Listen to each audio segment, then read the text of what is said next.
expliquer leen ko c'est la moindre des choses et quand on reproche aussi aux Sénégalais ne liiruñu loi bi pour man yàpp Sénégalais yi mënul raw loolu parce que yow mi nga xamante ni yow yaay nas dara pour ñoom yow yaa am obligation nga wax leen ko nga expliquer leen ko ba mu leer ci seen bopp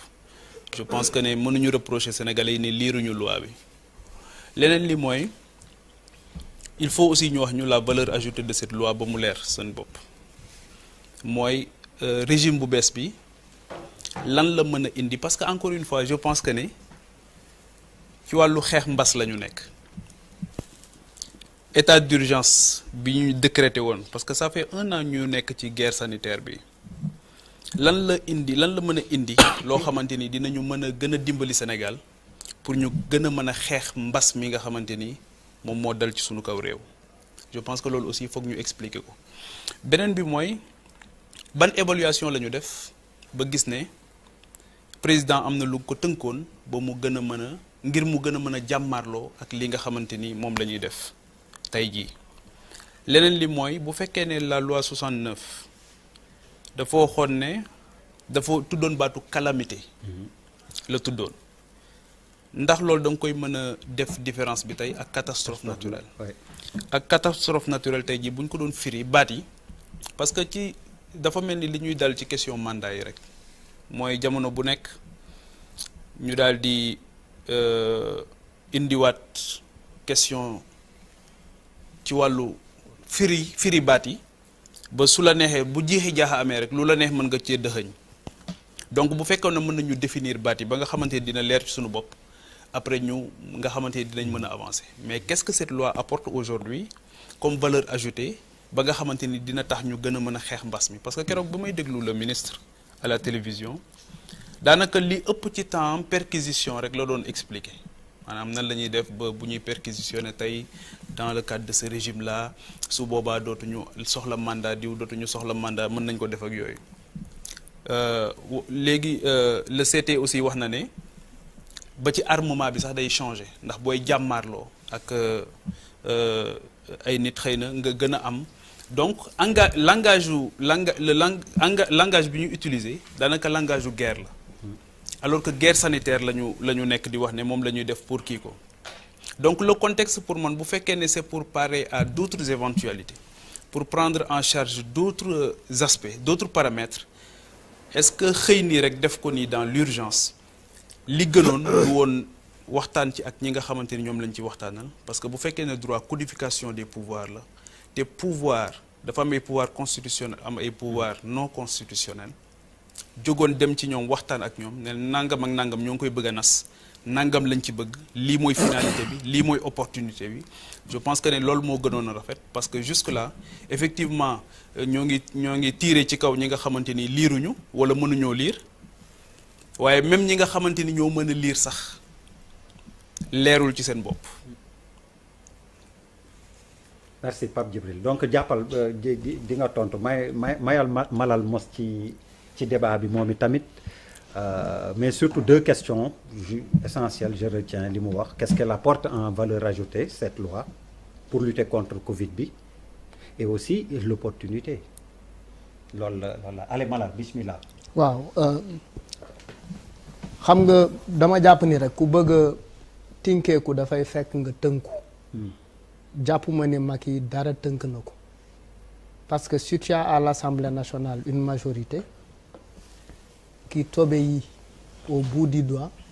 loo wax mu ne la waaw sans réfléchir sur les fondamentaux ou njëriñu loi bi l'essentiel yaa ko wax yaa ñu fa teg fàtte nañ ni sax askan wi moo leen fa teg parce que ça les lois man je n'ai aucun problème avec les lois parce que les lois ñiy woote loi yi assemblée lañ ne te ñi nekk assemblée askan wi daanaka moo leen fal Pape Djibi Fall dafay nekk biir koñam diriger fa ASC waa ASC bi wóolu ko waa koñ bi wóolu ko mu am fa tur politiciens yi gis ko boole ko seen liste yóbbu ko assemblée mais bu demee assemblée li muy njëkk a def mooy fàtte na waa koñ ba ñi nga xamante ne ñoo ko yónni assemblée nationale donc les gens ne sont pas à l'assemblée nationale pour représenter d'abord le peuple ils sont là pour représenter effectivement ki ñu jàpp ni moo leen fa teg le chef de parti et puis booy pour man d'accorduma dara ci li seetee wax parce que pour man affaire bii nii c'est simplement chercher à sécuriser une forfaiture chercher à sécuriser une forfaiture mooy lan mais bu dee damay dindi dara teg fa dara li ma dindi dama naan lii dindi naa ko amatu fi mais où est-ce qu'il est mentionné que l'état d'urgence n'existe plus où est-ce qu'il est mentionné que l'état de siège n'existe plus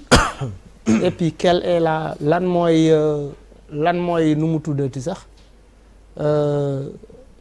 période bi nan la ñuy waxee période bi lan mooy app bi lan mooy app bi c'est-à-dire c'est de camp à camp et cetera c'est-à-dire dans cette histoire pour man on est en train de jouer avec les mots pour man on est en train de jouer avec les mots li ma jàpp tey mooy une assemblée qui perd son pouvoir en termes d'autorisation elle n'a plus lieu d'exister amatul benn njëriñ parce que opposition bi moo fay nekk di jéem te li muy jéem du am benn njëriñ parce que elle est minoritaire et puis sax après ci li waroon a nekk doole assemblée jël nañ ko jox ko président de la république pour man liñ ci jublu dëggantaan c'est restreindre les libertés d'expression et dans une démocratie quand on restreint les libertés nit ñi mënatuñu wax à part internet et que internet c'est virtuel nit ñi mënatuñu par exemple aujourd'hui Sonko n'est plus capable d'organiser son nemmeeku parce que les réunions publiques ne sont pas autorisées mënatul nemmeeku mënatul am absolument c'est en fait lan mooy c'est-à-dire quand on nous dit les lois quand on nous dit effectivement c'est pour la gestion des catastrophes naturelles urgence sanitaire et cetera urgence sanitaire sax ci boppam préciser wul ban type de grippe aviaire urgence sanitaire la maladie de la vache folle urgence sanitaire la c'est-à-dire rien n'est précis en réalité rien n'est précis il faut que quand même li ma jàpp mooy véritable parce que tey mën nañ li fi ñu jëm en fait c'est construire dañu nekk di construire deux fronts un front le président ak ñi mu àndal ñi koy soutenir ci parti wam ak ñi mu fal jox leen ay ndombal tànk jox leen sañ-sañu def ak dindi mais de l'autre côté un peuple qui a envie de s'exprimer et qui n'a pas la possibilité de s'exprimer on est en train de mettre en place deux camps yoo xamante ne ku ci nekk tu te radicalises et cette radicalité elle commence avec le camp du pouvoir un peuple on doit lui donner la possibilité on doit lui dafa soxla ay espace yoo xamante ne ay espace d'expression quand les gens n'ont pas d'espace d'expression finalement ils étouffent booy xool fii ak si le couvre-feu continue booy xool booy étudier couvre-feu bi lu muy gën di dem on va assister à beaucoup plus de violence conjugale on va assister à beaucoup plus de meurtres on va assister à beaucoup plus parce que effectivement les gens sont étouffés donc il faut que ñu desserrer permettre aux gens jox nit ñi la possibilité effectivement de parler parce que c'est important dans un pays que les gens sortent que les gens parlent que les gens s'expriment. Ok. Allez Bouba, bismillah. On t'invite au débat. Bon di profiter di jaale aussi Oustaz Assane mi nga xam ne ci waajuram dafa wàññeeku donc ñuy profiter di ko jaale ci période bi di wax que ni en fait man li am importance pour man moom mooy soo seetee Assemblée nationale si benn côté si li Malal wax maanaam amul dara lu bees lu fi am mooy que su pouvoir bëggee assemblée bi nga xam ne moom mooy majoritaire foofu day wut lu mu am benn yoon je pense que la fi assemblée reculée c'est parce que peuple bi moo le 23 juin si la kii sinon rien n'a changé te dara du changé maintenant fi ñu toll nii je pense que acte yi nga xam ni état mi ngi koy posé acte yi nga xam ni kilifa réew mi ñi ngi nekk di ko posé war nañu ci am jàngat moo tax Yérim li muy wax communication dafa am solo dans la mesure où je pense que en tout cas le nouveau style du ministre de l'Intérieur man enchanté wu ma parce que c'est trop je trouve que c'est trop dur on essaie de faire peur aux gens ñun waxuñu ministre bu ñu fal ak bu ñu folli wala ku bees ak ku bees mais population bi la fal déjà boo ñëwee war na am benn nu ñu lay xoolee bul yóbbu seen fit surtout ci jamono ju metti ji te bul radicaliser wu rek ne lii la parce que impression boobu ñun ñi nga xam ne ci biir dëkk bi la ñuy nekk si la ñu am c'est comme si voilà on essaye de montrer que fermeté am na fi te pour man c'est pas la solution boo demee si dëkk yu mag yi sax ministère de l'intérieur police ak gendarmerie lu nekk dañuy wax ak askan wi lu bëri tous les jours xam nga bu ñu nee moom la ñu nekk nii di expliquer plateau bi normalement dama ko war a yónnee kii facture à défaut ma yónnee la facture ma boole la ak Yérim parce que Yérim en tout cas il a xam li gën a grave li consultance parce que li mu fi expliqué nii loolu du woon moom moo ko war a def mooy que du sax profiter ci plateau yu mel nii parce que plateau yu mel nii c'est autre chose li ngeen war a def mooy di wax ak nit ñi tout le temps et dafa am benn affaire boo xam ne man daf ma tiital fu mu nekk nii moom mooy que pour man dafa am trop de non-dits actuellement tey boo xëyee suba xalif général des Tidianes toog wax xalif général des Mourides toog wax actes yooyu ñuy posé yëpp et je ne pense pas que ñooñu dinañu réeroo en tout cas ci information ak ki nga xam ne moom moo jiite réew mi lan moo tax loi yi yëpp ñu koy voté lan la ñuy préparer nit ñi te nit boo leen di préparer dara doo ko def ci suuf da nga koy def ci kaw pour ñu xaar li peut-être mën a ñëw parce que je pense que loi yu mel ni boo koy voté c'est peut-être xam nga lu nit ñi xamul et foofu la question bi nekk c'est quoi la raison le pourquoi est-ce que fi ñu toll nii rek moom moo tax wala dafa am lu état xam lu ñu xamul mu ñu ciy préparer parce que bu dee mbas mi moo ko indi yenn loi yi ñu jël ko nii c'est parce que peut-être que la situation est plus grave que nit ñu ko waxee te foofu la ñu war a taxaw foofu kese la ñu war a taxaw pourquoi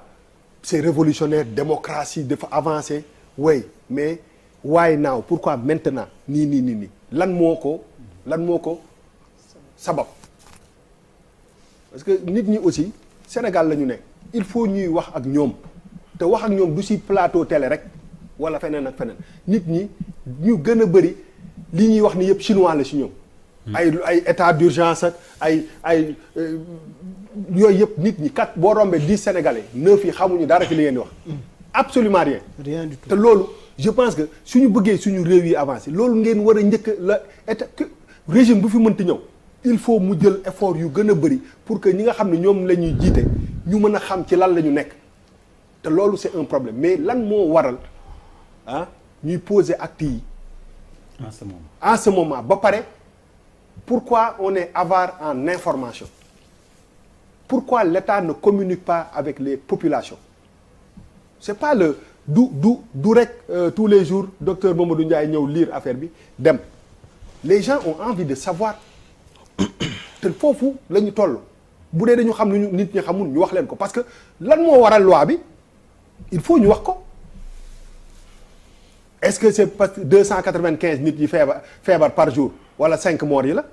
wala est-ce que c'est beaucoup plus grave que ça parce que ça je commence à avoir la trouille wax fa dëgg yàlla parce que je me dis que bu ñu commencé di jël décision yu radicales yi c'est pas et il y a une absence de communication mais bu leer naññ dafay parce que problème bi du ok couvre-feu demain 21h 6h du matin c'est bon policiers yi génn gars yi déedéet mu yem foofu loolu rek la ñu xam mais xamuñu dara donc feebar bi dafa tas àddina tas France tas Italie tas États-Unis tas fépp est-ce que dafa nar a tas foofu ba pare ñëw tas foofu tas fii wala déedéet est-ce qu'on à quoi on doit s'attendre dafa am solo parce que moi je commence à avoir peur quoi parce que dafa am silence te du loi yi xam nga booy teg loi yi rek di ko voter mais da ngay gën a ragal loo nit ñi alors que à côté waxoo leen dara loo xam ne moom mooy dal seen xel lan mooy indi pertinence su loi bi ci tey ji nii ak fan la ñu jëm te loolu bu nit ñi xamee fan la ñu jëm bu dee c'est grave il faut que ñu wax ak nit ñi pour nit ñi conscient que c'est grave parce que bu ñu yeewoo ñun chaque jour ñu ne boy tey 295 la ñu am de man Bouba Ndour mi nga xam ne sama bopp bi dara new si ma naan ci affaire bi yokku naa au lieu ma multiplier ko par 20 wala par 100 parce que après dama naan bon ñi ma taseel ci suba ngoon yëpp ci suba ba léegi kenn testé wu ci kenn su ma gisee 20 personnes ba tey bu ñu ci testé am na kenn donc ban yan chiffre la ñu am en réalité je pense que question boobu moom moo war a pousser état bi muy jël loi yi di ko votelu est-ce que chiffres yi ñu yor nii moo tax ñu dem ci loi bi wala est-ce que c'est beaucoup plus grave que ça te il faut ñu wax ñu ko parce que c'est ça qui est important donc aujourd'hui li am solo ba am solo mooy en dehors des lois là il faut que ngeen wax ak nit ñi xam un peu fan la ñu toll ci mbir mi c'est très important africain nag Afrique fii loi bu fi génn nit ñi ils ont parfaitement le droit am ci xel mu tey xam nga lu tax ku ndóbin rey sa maam boo séenee lu ñuul dawal sur 10 lois yu ñuy voté ci Afrique fii régime bu fi mënti jaar sur 10 lois yi si gën a bëri ñoom lay arrangé nit day rey nit sax ñu introduire benn loi pour effacer ña fa nekkoon ñëpp pour effacer dara on l'a vécu